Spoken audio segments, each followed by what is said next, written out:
नमस्कार, मैं हूं हिमांशु त्रिपाठी। आप देख रहे हैं वार्ता हिंदी। दिल्ली में एमसीडी चुनाव चल रहे हैं। ऐसा क्षेत्र है दिल्ली राजधानी जहां वर्किंग कैटेगरी के लोग ज़्यादा हैं। लोगों को मंडे टू सैटरडे ऑफिस जाना पड़ता है, रविवार के दिन ज़्यादातर लोग घर रहते हैं। इसी परिप्रेक्ष्य में शायद ये डेट डाली गई कि एमसीडी चुनाव को 5 तारीख को कराया जाए, वोटिंग 5 तारीख को कराया जाए। बातचीत करते हैं दिल्ली के बारे में, दिल्ली की हाल के बारे में जानने की कोशिश करते हैं। क्या नाम है आपका? हाँ, हमारा नाम हरीशचंद्र भट्ट है। हम अभी आपके सभी दर्शकों को अपनी तरफ से नमस्कार और हार्दिक स्वागत करेंगे। हरीशचंद्र जी कहाँ के रहने वाले हैं बेसिकली आप? फ्रॉम उत्तराखंड से बिलोंग करते हैं। तो दिल्ली में क्या कर रहे हैं आप? दिल्ली में हम माननीय सर्वोच्च न्यायालय में सेवा देते हैं। अच्छा, सर्वोच्च न्यायालय में आप सेवा देते हैं। तो अभी कितने दिन से दिल्ली में वर्किंग आप? हमें 30 ईयर अब हो गया। 30 साल से हैं। चलिए लाइए चाय ले आइए ना भैया। चाय पीते पीते बात करने में मज़ा आता है, क्यों भाई साहब? पे चर्चा होता है। हाँ, ये देखिए चाय बढ़िया आ गई। और आप यहीं चाय बेचते हो क्या रोज़ डेली? अच्छा, क्या नाम है? अपना नाम बता दो यार। सूरज। सूरज।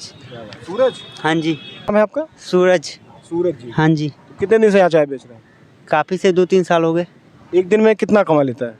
300-400 रुपये कमा लेता हूँ। पूरा भारत ये कह रहा है कि रोजगार चाहिए, नौकरी के लिए लोग लड़ाई लड़ते हैं। आप कभी नहीं सरकार से लड़े कि हमको नौकरी चाहिए? हम क्या करें, पढ़े लिखे हैं नहीं तो क्या सरकार से लड़ेंगे। बिना पढ़ लिख कर आप अपना 300-400-500 की जुगाड़ कर लेते हैं। अब मैं मेहनत करते हैं, कमा लेते हैं। आप 30 साल से हैं दिल्ली में। आपको क्या दिल्ली बदलती हुई कितनी बार दिखी है? दिल्ली बदलती हुई तो क्या दिखी, दिल्ली की जो ज़रूरतें थी उस हिसाब से दिल्ली बदली। दिल्ली की जो ज़रूरतें थी उस हिसाब से दिल्ली बदली। दिल्ली को किसी ने बदला नहीं है। अच्छा, दिल्ली की जनता ने ही दिल्ली को बदला, ज़रूरतों ने दिल्ली को बदला। यहाँ के नेताओं के लिए क्या ख्याल है आपके? यहाँ के नेताओं के लिए हमारा ये ख्याल है कि चोर चोर मौसेरे भाई, ये सारे एक ही थाली के चट्टे बट्टे हैं। सभी को कह रहे हो आप? सभी को कह रहे हैं जनाब, क्योंकि जहाँ भी अभी भी देखेंगे आप, सड़कें देखिए, उनकी हालत देखिए, आप कूड़ा देखिए, जगह जगह ढेर लगा हुआ है। और गलियों में देखिए, एक डिपार्टमेंट आता है बना के जाता है, दूसरे दिन दूसरा डिपार्टमेंट आता है उसको खोद के चला जाता है। आपस में कोऑर्डिनेट नहीं है। पब्लिक के पैसे का दुरुपयोग किया जाता है और पब्लिक भी हमारी ऐसी ही है, उन्हीं को फिर दोबारा ले आती है। अभी तो यहाँ आम आदमी पार्टी है, फ्री की योजनाएं चल रही हैं। हाँ, आम आदमी पार्टी है, फ्री की योजनाएं। कोई आम आदमी पार्टी वाले नेता तो अपने घर से तो लाएंगे नहीं, जनता का ही पैसा है, तो जनता को ही नुकसान है, मैं तो ये कहूँगा। अच्छा, भाजपा और आम आदमी पार्टी में अगर आपको जस्टिफाई करना हो तो अभी आप किसको रेटिंग देंगे? तो रेटिंग ये कोई है ही नहीं सर, रेटिंग देने लायक। तो इसलिए नहीं है क्योंकि ये सब एक ही थाली के हैं।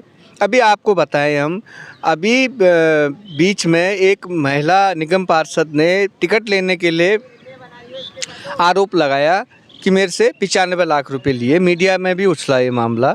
उसी में अभी वाच करके हैं, उन्होंने अभी फांसी भी लगाई, आम आदमी से ही थे। और उसमें आम आदमी विधायक के भतीजे का नाम आया कि भाई 55 लाख रुपए उसने भी लिए हैं उसमें। तो आप बताइए, जब टिकट लेने में पैसा ले रहे हैं वो लोग, तो पैसा ले रहे, लेन देन का चल रहा है। और हमारी जो इलेक्शन विभाग है, यानी कि निर्वाचन आयोग जो है, वो कुछ कार्य कर नहीं रहा है। इसका मतलब वो भी कठपुतली है उनके हाथ। क्यों नहीं उनको जेल किया, क्यों नहीं उन पर कार्रवाई हुई? उसका भतीजा जब पकड़ा गया, जब उसके रंगे हाथों ईडी ने पकड़ा, भैया रंगे हाथों। चलिए आप बताइए, अभी एमसीडी के इलेक्शंस हुए हैं, अभी आज वोटिंग चल रही है, तो क्या निकल सकता है रिजल्ट? किसके पक्ष में जाएगा चुनाव? इसमें देखिए, जब तक आप बताएं, एक सर्वसर्वा आप मानते हुए सभी को हम ये कहेंगे कि जनता सर्वोपरि है। जनता ने जो अच्छा लगा होगा उनको वोट किया होगा। बाकी आजकल लोगों को फ्री में ज़्यादा इंटरेस्ट है। फ्री में चाहिए, यहाँ की सरकार फ्री में चाहिए। फ्री में लोगों को कुछ न कुछ चाहिए होता है। वो भी क्योंकि फ्री में उन लोगों को चाहिए क्योंकि यहाँ पे लेबर क्लास लोग ज़्यादा हैं। जो बिजनेसमैन लोग हैं वो दिल्ली को छोड़ चुके हैं।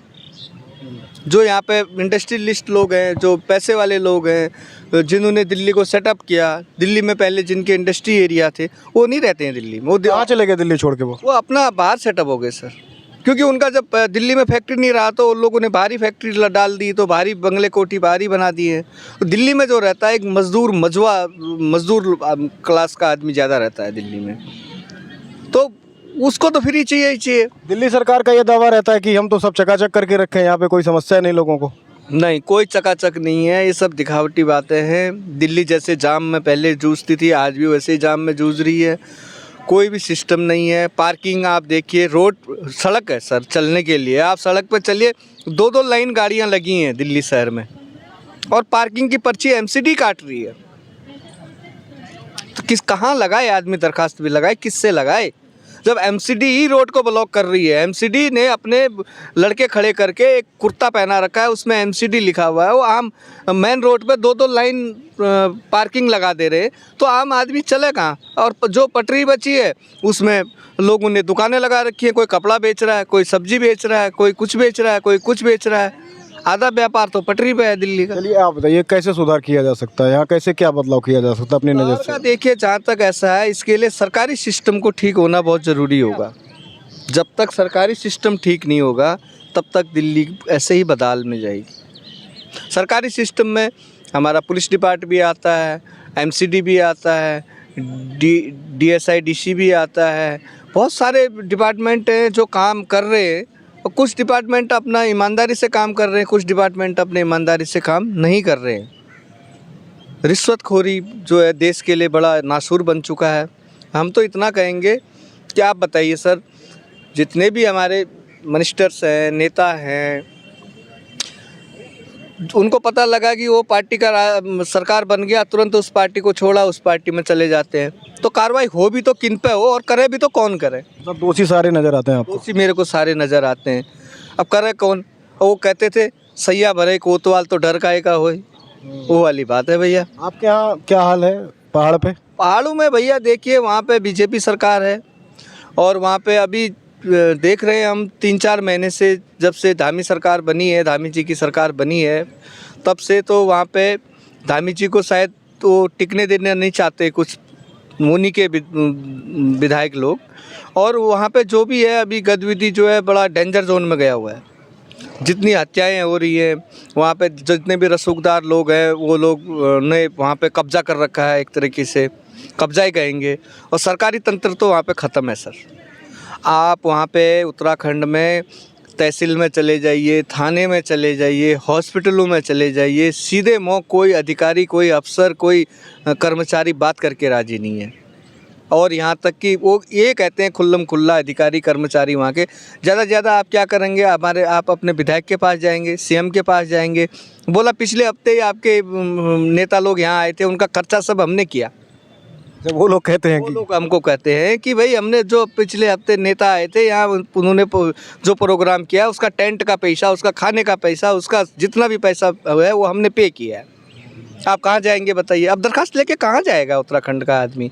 उत्तराखंड यूपी से अलग होने के बाद, एक हिसाब से कटने के बाद, बहुत बुरा हाल है उत्तराखंड के लोगों का। तो आपने जैसा देखा कि अगर नेताओं की तीमारदारी करते हुए वहाँ का प्रशासन, वहाँ की सरकारी तंत्र, वहाँ की व्यवस्थाएं अगर नेताओं की तीमारदारी में जुट जाएंगी तो कहीं ना कहीं लोकतंत्र का हनन होगा। बत कही को हम आगे रखेंगे। एक नए गेस्ट से जल्दी मिलाते हैं, तब तक आप देखते रहिए वार्ता हिंदी।